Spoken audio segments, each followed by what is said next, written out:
네, 출란교실입니다.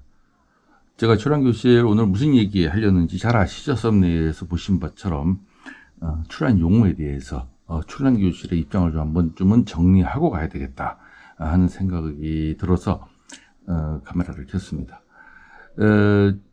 이제 출란을 하시는 분들이 대체적으로 보면 이제 나이대가 많이 드셨어요. 이제 저도 이제 뭐 적은 나이는 아닙니다만은 저희 구독자분께서 저한테 전화 와서 몇 살이냐고 물어보는 사람들 많아요. 그래서 제가 몇 살입니다라고 그러면 깜짝 놀라면서 저보다 위시네요 이렇게 얘기하시는 분들이 있어요. 저를 이제 굉장히 어리게 보셨던 것 같아요. 제 목소리가 좀 어린가요? 그런데 이제 그러다 보니까 이제 생각이 약간 보수적일 수밖에 없어요. 저도 이제 나이가 먹어가면서 저도 저 자신이 보수적으로 된다는 어떤 그 생각을 지울 수가 없습니다. 여러분들도 마찬가지실 거예요. 부인하셔도 말과 행동에서 보수적인 냄새가 나요. 근데 이제 이 출란 용어에 대해서도 상당히 이제 보수적인 냄새가 굉장히 진하고, 또 주장하시는 부분 중에서 이제 두 갈래로 바뀌죠. 하나는 지금 사용하고 있는 일본식 언어, 일본식 언어죠. 또 하나는 한국식 용어. 요 중에서 한국식 용어를 써야 된다, 말을 순화해야 된다라고 찬성하시는 분이 계시고, 어떤 분은 뭐 일본에서 수입된 건데 일본식 용어를 써도 되는 것이지 그걸 굳이 한국말로 바꿔야 되는 것인가, 또 그렇게 해서 뭐 좋은 게 뭐 있는가, 이렇게 주장하시는 분이 있어요. 근데 양쪽에 다 얘기를 들어봐도 다 일리가 있어요. 일리가 없는 것이 아니에요. 예를 들어서 한국식 용어 한번 볼까요? 이 주장하시는 분의 주장을 제가 한번 대신 전해드려 볼게요. 예서 뭐 이제 우리가 일본식 용어인데도 불구하고 잘못 사용하고 있는 용어들이 있어요. 일본에서조차 사용하지 않는 용어들, 그런 용어들이 이제 있고, 또 일본식 용어를 그대로 받아들이다 보니까 우리 말하고는 앞뒤가 맞지 않는 용어들이 있어요.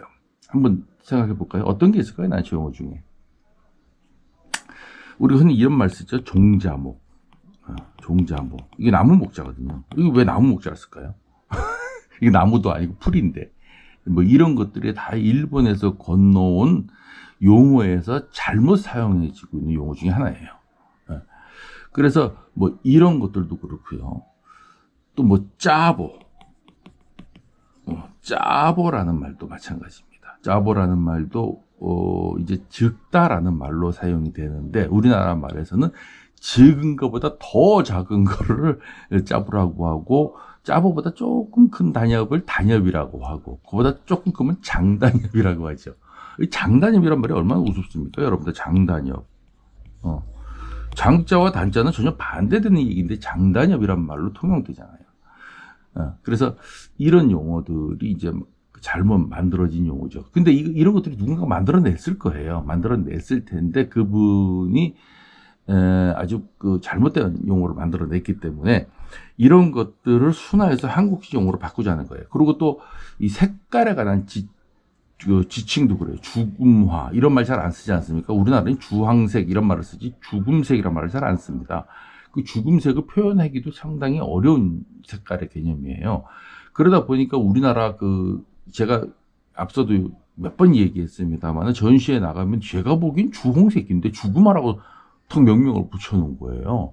아니, 홍색이 아니면 죽음화라는 거죠. 그 말이 안 되는 거죠. 주홍색보다 조금 연하면 죽음화라는 거예요. 제가 보기엔 주홍인데. 그래서 이런 것들에 대한 얘기, 그리고 적화냐 홍화냐라는 얘기, 뭐 이런 것들도 상당히 헷갈리는 얘기고요. 그래서 한국 자생난 버전에서는 이제 한국식 용어를 정리해서 만들어냈죠. 이렇게 주장하시는 분이 있고요. 또 일본식이 맞다라고 주장하시는 분이 이런 얘기가 있어요. 예를 들어서 이렇게 주장하시는 거죠. 우리 한국 태권도가 해외에 수출이 됐어. 그래서 차렷, 경례 이런 걸 전부 다 한국말로 합니다. 대련 뭐 이런 거를요, 발차기 이런 거, 정권지르기 이런 거 한국말로 하죠. 그리고 김치 같은 경우, 김치가 수입되면 김치인 것이지 그것이 영어로 뭐 카베치 레드 카베치 뭐 이런 식으로 영어로 바꾼다고 한들 그게 무슨 의미가 있겠냐는 거죠. 그래서 그 음식 컬럼니스트의 뭐 황모 씨는 이 오뎅이라는 용어도 잘못됐다 그래요. 오뎅. 우리가 이 오뎅을 일본식 용어라 그래서 이걸 바꾸려다 보니까 어묵이라고 바꿨잖아요. 그러니까 이 오뎅은 묵이 아닌데, 어묵, 고기로 만든 묵이다라는 뜻이. 그게 묵이 아닌데, 묵하고 다르지 않습니까? 그래서 이거를 외국의 오리지널 음식은 그 고유 명사로 불러주는 것이 맞다라고 주장하시는 거예요. 그러니까 오뎅이 맞는 거예요. 오뎅. 이것이 일본 말이라 그래서 너무 편협하게, 야, 그 무슨 일본 말을 써. 한국말로 순화해서 불러야지 어묵이란 말이 있잖아. 이렇게 해서 어묵이라고 부르긴 합니다만은 머릿속에 정리는 안 되는 거죠. 묵이 아닌데. 묵하고 다른 건데. 이거 뭐라고 불러야 되는 거지? 이러면서도 습관적으로 어묵이라고 사용하는 것이죠. 그게 별 의미가 없다는 겁니다. 의미가. 해외에서 이제 우리가 그 스파게티. 예, 스파게티란 말은 또 한국말로 안 부르잖아요. 그 스파게티라고 하잖아요. 예, 피자, 뭐, 햄버거, 이런 거 다 그렇게 그 용어로 불러줍니다. 그런데 이걸 갖다가 뭐, 피자를 빈대떡이라고 부르자. 이건 말이 안 되는 거죠. 그래서 이 용어를 일본식 용어로 그대로 쓰자. 일본에서 어차피 만들어진 거고 그들이 만들어진 용어인데, 하나 고유 명사화 돼 있으니까 이걸 쓰자라고 주장하시는 분의 의견이 있습니다. 여러분은 어디가 맞다고, 어느 쪽 편에 서 계십니까? 제가 인터넷에서도 보니까 이렇게 중립적인 의견을 또 주장하시는 분이 있어요.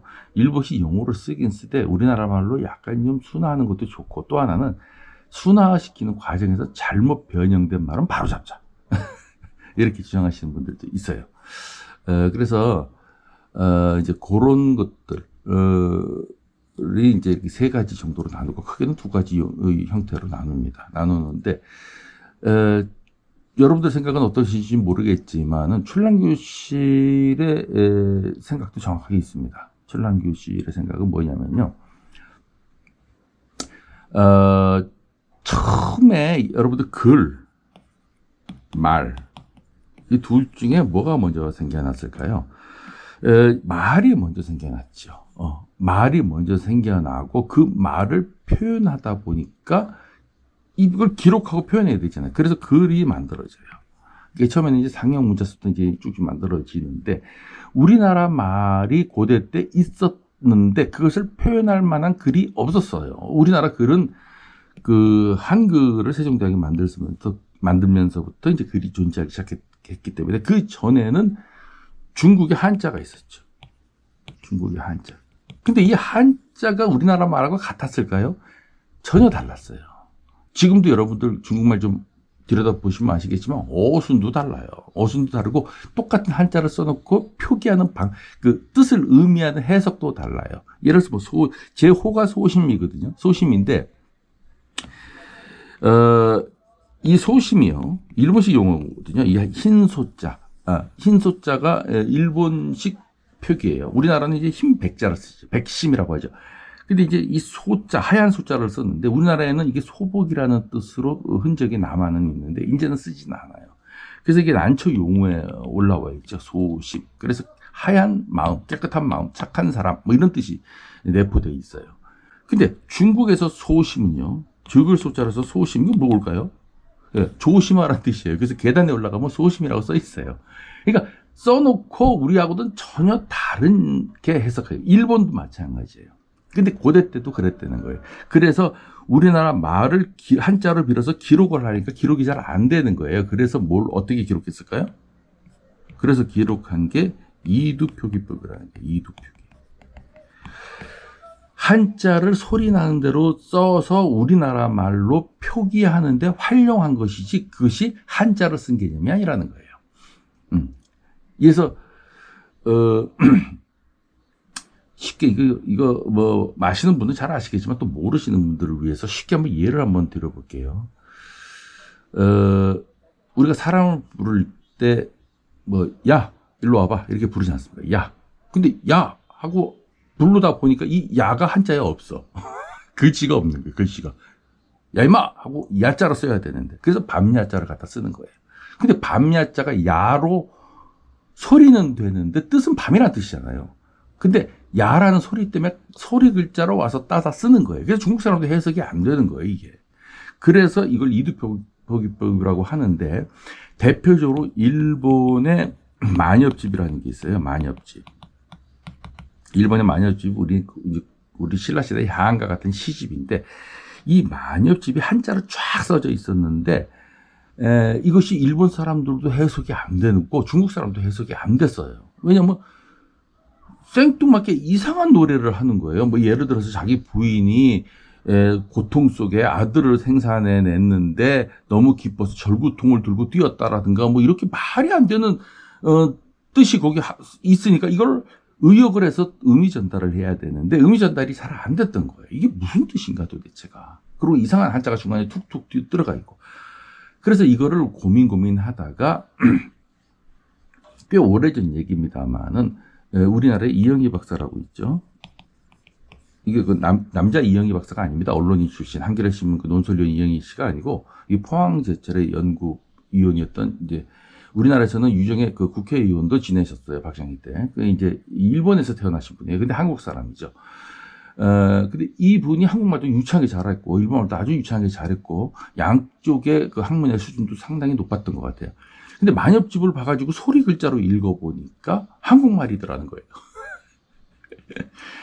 그래서 이걸 소리로만 쫙 분류해서 한국말로 지금 현대 한국말이 변형되기 전 고대 용어를 유추 해석해서 한국말로 변형시켜 봤어요. 그랬더니 다 들어맞는 거예요. 그래서 이 만엽집을 최초로 번역을 한 거죠.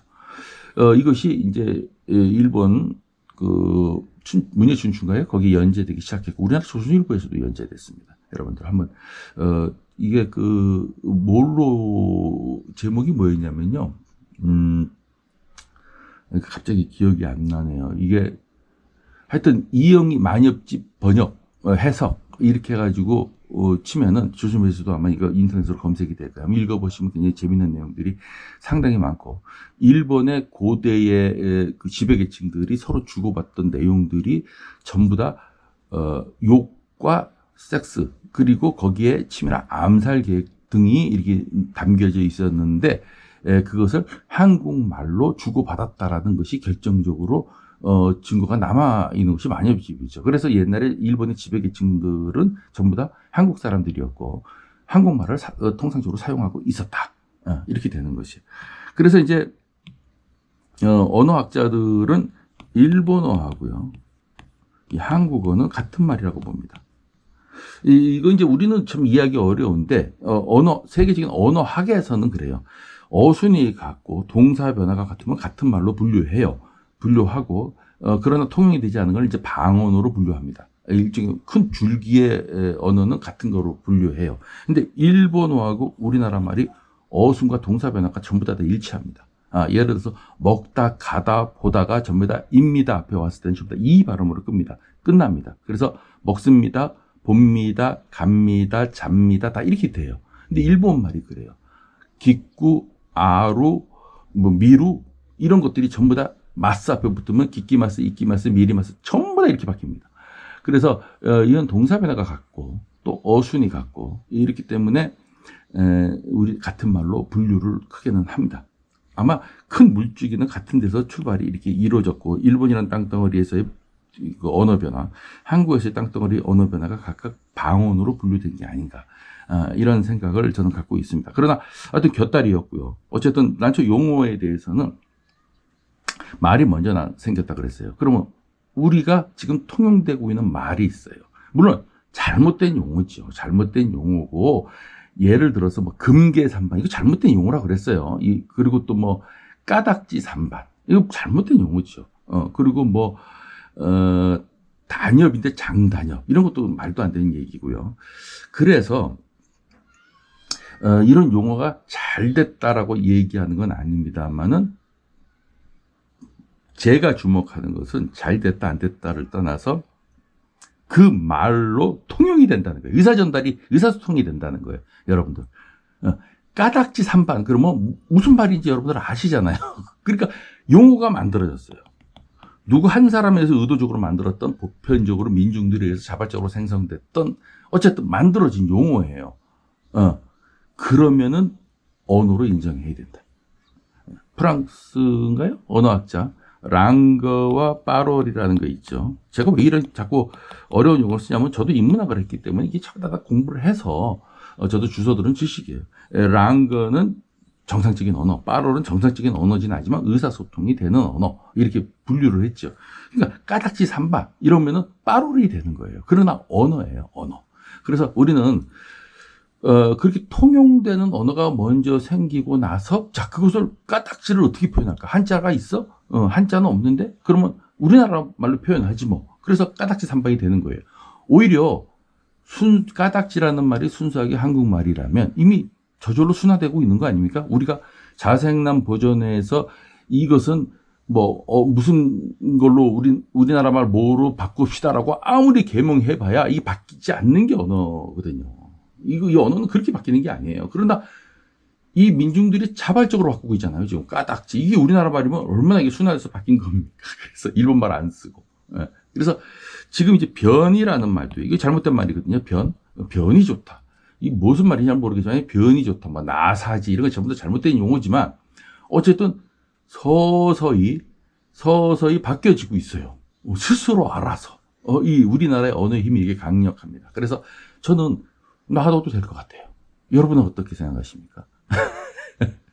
저는 놔둬도 될 것 같아요. 놔둬서 잘못된 용어가 됐든 뭐가 됐든 애초에 생겨났던 짜보라는 말도 잘못된 용어지 그게 정상적인 용어였겠습니까? 짜보라는 게 당나라에 수입된 그 닭인데 닭이 적어서 그 외계라고 했던 것을 소리로 읽으면 짜보가 돼. 그러니까 잘못된 말로 사용했었어요. 일본 사람들도 잘된 용어로 사용한 게 아니에요. 이게 닭을 지칭해 되게 닭 짜보가. 근데 우리나라는 이제 그 단엽이란 말로 했고, 그것도 모자라서 단엽종, 단엽, 입변 단엽, 민단엽, 이렇게 만들어내고 있지 않습니까? 예, 만들어내는데 또 그 만들어낸 말을 다 알아들어. 그러면 언어가 된다고 저는 생각합니다. 그래서, 저는 그냥 막 사용하면 될 것 같아요. 여러분들 막 사용하시고, 중요한 건 상대방이 못 알아듣는 말을 사용하지는 않을 거 아니에요. 못 알아듣는 말을 사용하면 그건 문제가 발생하죠. 자기 자신이 그런 말을 못 쓸 거예요. 근데 알아듣잖아요. 초콜릿색 난초. 그럼 여러분 들으시죠? 초콜릿색 난초. 제가 예전에 중국에서 출란이 하나 왔는데, 이 홍화도 아니고, 자화도 아니고, 묘해요. 근데 초콜릿색과 비슷하게 초콜릿색 난초 이렇게 불렀었어요. 또, 수정삼반. 이 수정이란 말도 잘못된 용어라고 제가 출란에서 전달을 해드렸습니다만은, 수정삼반 하면 어떻게 생긴 건지 여러분 다 아시잖아요. 그러니까 알아들으면 되는 거예요. 그게 언어예요. 뭐가 어느가 다르게 보이습니까? 알아들고서 의사소통이 되면 되는 것이지. 그리고 그것을 포기하는 방식은 나중에 후대에서 고민하면 되는 것이죠. 네, 저는 출란 용어에 대해서 이렇게 간단하게 정리를 하고요. 그냥 놔둬도 되겠다. 너무 학문적으로 따질 필요도 없고 자기가 알고 있는 지식을 자랑하면서 이건 잘못됐으니까 이렇게 합니다 하고 유래를 따질 필요도 없다. 저는 이렇게 생각을 하고요. 끝으로 날씨가 더우니까 인사말 드리면서 제가 후시딘 사용을 해봤어요. 여러분들에게 보여드린 거 말고도 몇 가지 더 발라봤습니다. 근데 지금 보름 이상이 지났는데도 말짱합니다. 그래서 후시딘, 상처를 아물가고 새살을 돋게 하는 후시딘이 난초에도 그런 효과를 발현하는 것으로 이제 확신이 점점 들어가요. 근데 어떤 분이 댓글을 달아주셨어요. 후시딘 사용해보니까 반응이 좋다고, 효과가 좋다고. 근데 저도 예전에는 반응이 좋네? 이런 정도. 이거 권해봐도 되겠네라는 정도에서 이제는 후시딘이 최고다라고 말을 하려고 하는 일부 단계에 있는 것 같아요. 정말 효과가 좋습니다. 그래서 오늘 출항시 여기까지 하겠습니다.